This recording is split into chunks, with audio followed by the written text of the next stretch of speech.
আসসালামু আলাইকুম। দুপুর ২টার শীর্ষ সংবাদে স্বাগত জানাচ্ছি আমি শাহনাজ পারভীন। আগামী বছরই রাজনৈতিক সরকার দেখবে দেশবাসী, পরিকল্পনা উপদেষ্টা। তরুণদের জন্য গ্রিন সিগন্যাল, সমমনাদের জন্য আসন ছাড়ছে বিএনপি। নির্বাচন বিলম্বিত হলে পরিস্থিতি সামাল দিতে পারবে না সরকার, জামায়াত আমির।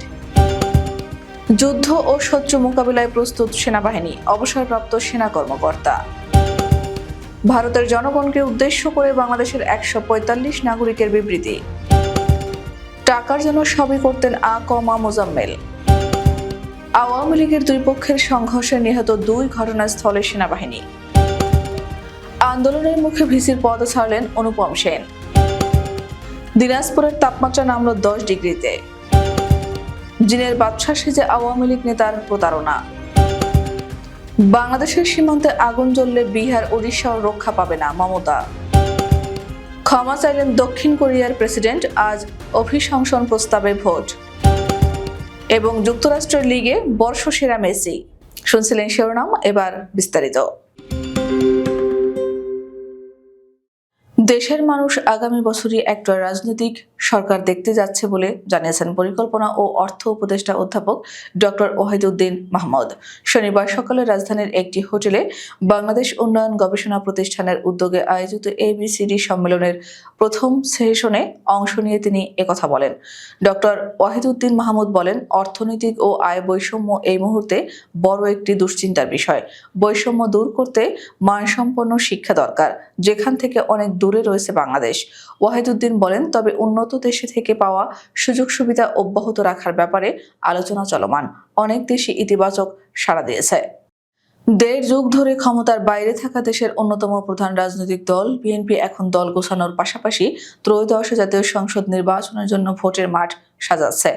আসন্ন নির্বাচনে শতাধিক আসনে অপেক্ষাকৃত তরুণ নেতাদের প্রাধান্য দিতে চান দলটির ভারপ্রাপ্ত চেয়ারম্যান তারেক রহমান।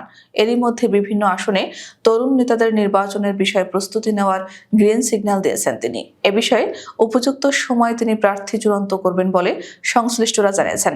জানা গেছে, এবার সংসদ নির্বাচনে ৩০০ আসনে প্রার্থী দেওয়ার প্রস্তুতি নিলেও দীর্ঘদিনের আন্দোলনের মিত্র দলগুলোর জন্য কিছু আসনে ছাড় দেবে বিএনপি।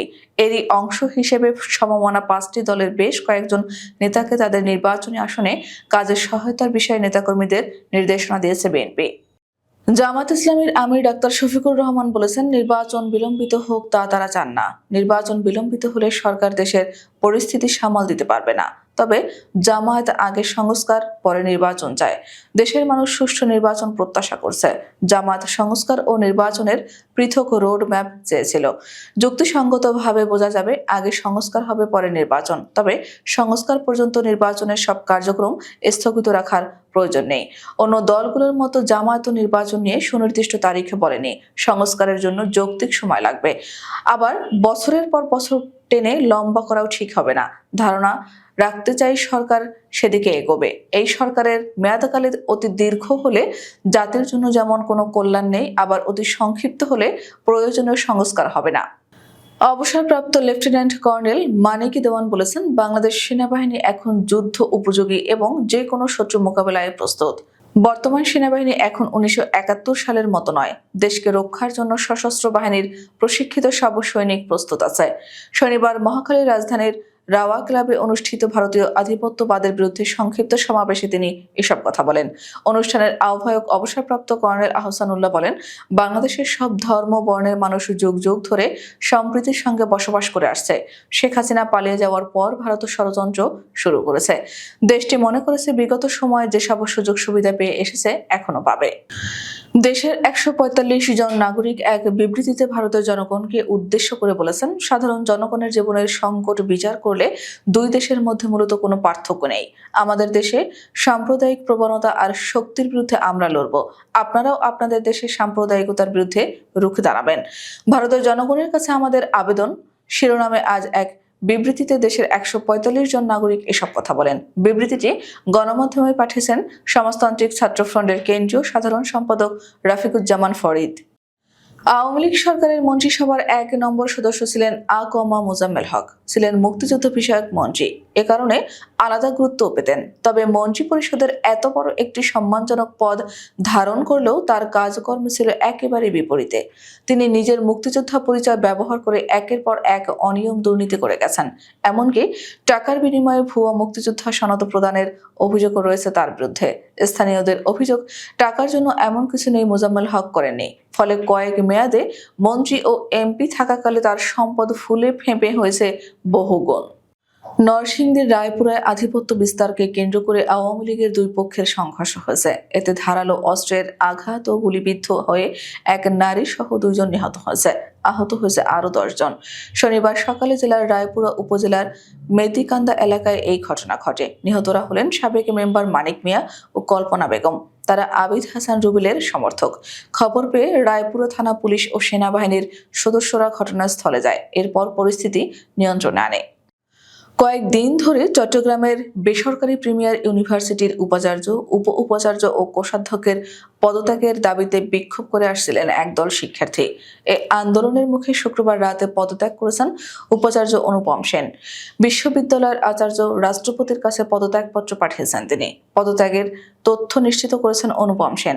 পদত্যাগপত্রে তিনি লিখেছেন, বার্ধক্যজনিত কারণে প্রিমিয়ার ইউনিভার্সিটির উপাচার্য হিসেবে আজ থেকে দায়িত্ব পালনে অনীহা প্রকাশ করে পদত্যাগ করার সিদ্ধান্ত নিয়েছি।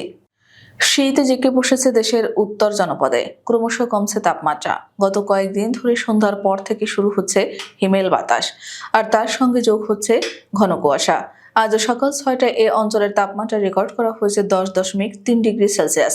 চলতি বছরে এটি জেলার সর্বনিম্ন তাপমাত্রা। জামালপুর সদর উপজেলার রশিদপুরে আওয়ামী লীগ নেতা ইউপি সদস্য আব্দুস সাত্তার ও তার স্ত্রী হাফেজা বেগমের কথিত জিনের বাদশা কার্যক্রমের প্রতারণায় নিঃস্ব হচ্ছেন বহু মানুষ। ইতিমধ্যে বহু মানুষের কাছ থেকে তারা লাখ লাখ টাকা হাতিয়ে নিয়েছেন। তাদের ওই কার্যক্রম এখনো চলছে বলে অভিযোগ পাওয়া গেছে।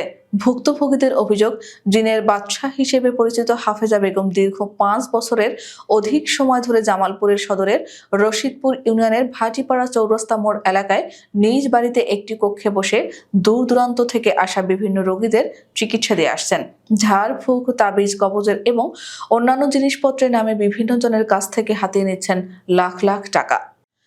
বাংলাদেশ সীমান্তে আগুন জ্বললে তা থেকে পশ্চিমবঙ্গ তো বটেই, বিহার ও উড়িষ্যাও রেহাই পাবে না বলে সতর্ক করেছেন পশ্চিমবঙ্গের মুখ্যমন্ত্রী মমতা বন্দ্যোপাধ্যায়। ভারতীয় সংবাদ মাধ্যম নিউজ 18-এর এক অনুষ্ঠানে শুক্রবার দেওয়া এক সাক্ষাৎকারে তিনি এসব কথা বলেন। বাংলাদেশের বর্তমান রাজনৈতিক পরিস্থিতির দিকে ইঙ্গিত করে পশ্চিমবঙ্গের মুখ্যমন্ত্রী বলেন, মাৎস্যন্যায় কথাটা আমরা পড়েছি। যখন বড় মাছ ছোট মাছকে গিলে খায়, এরকম অবস্থা হয়ে গেছে বাংলাদেশে। একটা নেতৃত্বহীন পরিস্থিতির মতো হয়ে গেছে। সেজন্যই ঝামেলা হচ্ছে। কিন্তু আমি বাংলাদেশের অভ্যন্তরীণ বিষয়ে নাক গলাতে চাই না। তিনি সতর্ক করে বলেন, বাংলাদেশের রাজনৈতিক ও সামাজিক অস্থিতিশীলতা চলতে থাকলে বিহার, উড়িষ্যাও এর প্রভাব থেকে রেহাই পাবে না। দক্ষিণ কোরিয়ায় সামরিক আইন ঘোষণার জন্য ক্ষমা চাইলেন দেশটির প্রেসিডেন্ট ইউন সুক ইউল। গতকাল শুক্রবার টেলিভিশনে দেওয়া ভাষণে তিনি বলেছেন, ভবিষ্যতে এমন কিছু আর করবেন না। তিনি বলেছেন, আমি অনেক দুঃখিত।